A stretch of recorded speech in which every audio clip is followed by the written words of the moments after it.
हर साल दशहरे पर जब रावण के विशाल पुतले जलते हैं तो ये सिर्फ बुराई के अंत का प्रतीक नहीं होता, बल्कि अच्छाई की जीत का भी संदेश देता है। लेकिन क्या आपने कभी सोचा है, जिस रावण को हम खलनायक मानते हैं, क्या वह केवल बुराई का प्रतीक था या इसके पीछे छुपा था एक जटिल बहुआयामी व्यक्तित्व? रावण त्रेता युग का वह महान चरित्र जिसे दशानन कहा गया, 10 सिरों वाला, अपार ज्ञान और शक्ति का भंडार, शिव भक्त, लंका का सम्राट और आयुर्वेद तथा संगीत का विद्वान। लेकिन यही रावण अपनी महत्वाकांक्षा और अहंकार के कारण इतिहास का सबसे बड़ा खलनायक भी बन गया। इस वीडियो में हम जानेंगे रावण कौन था, उसके जीवन के रहस्य, उसकी शक्ति, ज्ञान और उसकी भूलें। तो वीडियो को अंत तक जरूर देखें, क्योंकि इसमें छुपा है वह सबक जो आज भी हमारे लिए प्रेरणा बन सकता है। और हाँ, चैनल को सब्सक्राइब करना न भूलें ताकि आप ऐसे ही रोमांचक और ज्ञानवर्धक वीडियो पहले देख सकें। त्रेता युग में जन्मा रावण कोई साधारण बालक नहीं था। वह ऋषि पुलस्त्य का पौत्र और विश्रवा ऋषि का पुत्र था। उसकी माता कैकसी असुर कुल की कन्या थी। यानी रावण के भीतर एक ओर ऋषियों का ज्ञान और तेज था, तो दूसरी ओर असुरों का पराक्रम और महत्वाकांक्षा। जन्म से ही उसमें असाधारण आभा दिखाई देती थी। उसका शरीर तेजोमय था और बुद्धि तीक्ष्ण। बचपन में ही स्पष्ट हो गया कि यह बालक भविष्य में एक अद्वितीय व्यक्तित्व बनेगा। उसके भाई बहनों में कुंभकर्ण बलशाली, विभीषण धर्मप्रिय और शूर्पणखा महत्वाकांक्षी थीं, लेकिन रावण सबसे अलग था। उसमें नेतृत्व की क्षमता, जिज्ञासा और दृढ़ इच्छा शक्ति थी। यही विशेषताएं उसे आगे चलकर लंका का सम्राट बनाएंगी। रावण का जन्म, उसका वंश और उसकी प्रकृति ही यह संकेत देती थी कि वह न केवल एक महान विद्वान और तपस्वी बनेगा, बल्कि त्रेता युग की सबसे बड़ी गाथा रामायण का केंद्र भी होगा। इस तरह रावण की जीवन यात्रा आरंभ हुई, जहां एक ओर ऋषि कुल की शांति थी और दूसरी ओर असुर कुल का उग्र बल। यही विरोधाभास आगे उसके जीवन की सबसे बड़ी कथा बनेगा। रावण का बचपन असाधारण था। अन्य बालक जहां खेलकूद में समय बिताते, वहीं वह वेद, उपनिषद और शास्त्रों का अध्ययन करता। उसकी स्मरण शक्ति अद्भुत थी। एक बार पढ़ा हुआ श्लोक वह कभी नहीं भूलता। उसने ज्योतिष, खगोल शास्त्र, आयुर्वेद और युद्ध कला सभी में गहन विद्वता प्राप्त की। कहा जाता है कि आयुर्वेद में उसका योगदान इतना बड़ा था कि बाद में उसे आयुर्वेदाचार्य कहा गया। उसने कई ग्रंथों की रचना भी की। रावण संगीत में भी माहिर था। उसने रावणहत्ता नामक वाद्य यंत्र बनाया, जो आज भी भारत के कई हिस्सों में बजाया जाता है। ज्ञान के साथ साथ उसकी वीरता भी बढ़ती गई। शस्त्र और अस्त्र विद्या में वह निपुण हुआ और युद्ध कला का अद्वितीय ज्ञाता बना। उसका व्यक्तित्व दो ध्रुवों का मेल था, विद्या और भक्ति के साथ साथ शक्ति और महत्वाकांक्षा। यही द्वंद्व उसे आगे चलकर महान और खलनायक दोनों रूपों में स्थापित करेगा। ज्ञान और शक्ति से संतुष्ट होने के बाद भी रावण का लक्ष्य केवल विद्वान बनना नहीं था, वह ब्रह्मांड का अधिपति बनना चाहता था। इसके लिए उसने कठिन तपस्या का मार्ग चुना। वर्षों तक हिमालय की गुफाओं और वनों में उसने तप किया।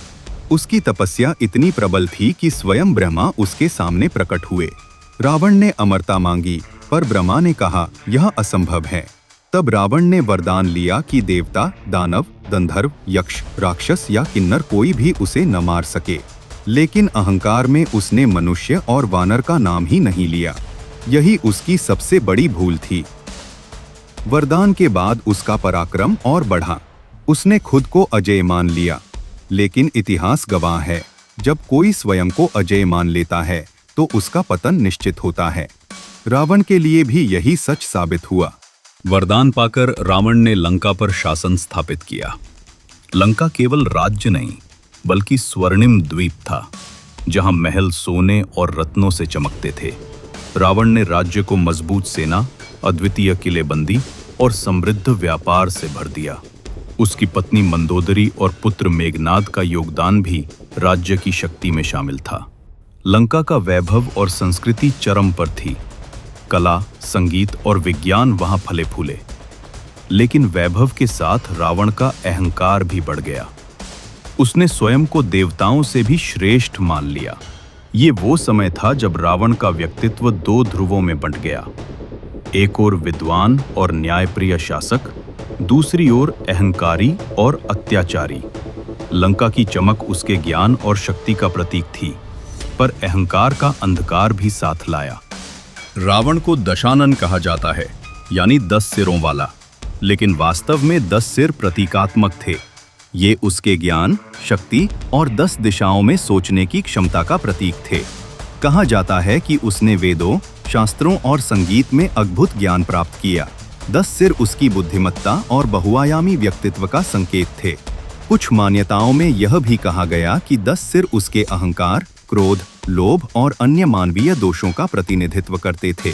इस तरह दशानन उपाधि दिखाती है कि रावण केवल विद्वान और शक्ति संपन्न नहीं था, बल्कि उसके भीतर मानवीय कमजोरियों और अहंकार का भी मेल था। 10 सिर उसके व्यक्तित्व की जटिलता का प्रतीक हैं। ज्ञान और शक्ति, भक्ति और अहंकार, पराक्रम और अहंकार। यही द्वंद्व उसे महान बनाता है और यही द्वंद्व उसके पतन का कारण भी बना। रावण केवल शक्ति और अहंकार का प्रतीक नहीं था, वो महाशिव भक्त भी था। कहा जाता है कि उसने कैलाश पर्वत उठाने का प्रयास किया ताकि शिव को अपनी शक्ति दिखा सके। शिवजी ने अपने अंगूठे के दबाव से उसे रोक दिया। उसी समय रावण ने शिव तांडव स्तोत्र की रचना की। ये स्तुति आज भी भक्ति और शक्ति का अद्भुत मिश्रण है। रावण का ज्ञान अपार था, वेद, शास्त्र, आयुर्वेद, संगीत और युद्ध कला में। उसकी भक्ति और विद्वत्ता ने उसे महान बनाया, परंतु अहंकार उसके भीतर था। उसकी भक्ति और विद्वत्ता जितनी ऊंची थी, उसका गर्व उतना ही गहरा। यही द्वंद्व उसे महाभक्त और खलनायक दोनों रूपों में स्थापित करता है। रावण की ये कहानी हमें सिखाती है कि ज्ञान और भक्ति के साथ अहंकार और महत्वाकांक्षा भी हो सकती हैं, और यही द्वंद्व जीवन में महानता और पतन दोनों लाता है। रावण का सबसे बड़ा अपराध था सीता का हरण। शूर्पणखा के अपमान से आहत होकर उसने प्रतिशोध लेने का निश्चय किया। स्वर्ण मृग के बहाने राम और लक्ष्मण को अलग कर रावण ने साधु के वेश में प्रवेश किया और सीता को पुष्पक विमान से लंका ले गया। ये कार्य उसकी अहंकार और अधर्म की पराकाष्ठा थी। सीता जैसी पवित्र स्त्री का अपहरण केवल अन्याय ही नहीं, बल्कि धर्म के विरुद्ध भी था। राम और रावण का युद्ध अब अनिवार्य हो गया। ये संघर्ष धर्म और अधर्म, न्याय और अन्याय, अच्छाई और बुराई के बीच का था। सीता हरण ने रावण की विद्वत्ता और भक्ति को उसके अहंकार और अधर्म के सामने छोटे कर दिया। यही घटना आगे चलकर उसके पतन का मार्ग तैयार करती है। राम और रावण का युद्ध केवल दो व्यक्तियों का संघर्ष नहीं था, ये धर्म और अधर्म का युद्ध था। राम मर्यादा पुरुषोत्तम थे, जिनके साथ वानर सेना और धर्म का बल था। रावण अजेय शक्ति और अस्त्रों का ज्ञाता था। युद्ध कई दिनों तक चला। मेघनाद और कुंभकर्ण जैसे योद्धाओं ने अद्भुत वीरता दिखाई, पर धर्म और सत्य का बल रावण पर भारी पड़ा। श्री राम ने ब्रह्मास्त्र का प्रयोग कर रावण के 10 सिरों को भेद दिया। उसका अंत हुआ। ये युद्ध हमें सिखाता है कि शक्ति चाहे कितनी भी विशाल हो, यदि वो अधर्म और अहंकार के मार्ग पर हो तो उसका पतन निश्चित है।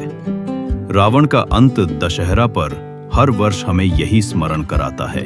रावण का जीवन केवल विजय और पराजय की कहानी नहीं है, ये विद्या, शक्ति, भक्ति और अहंकार का अद्भुत मिश्रण है। हम सीख सकते हैं कि ज्ञान और शक्ति केवल सही मार्ग पर प्रयोग होने पर महानता लाती हैं। यदि अहंकार और महत्वाकांक्षा बढ़ जाए तो वही शक्ति विनाश का कारण बनती है।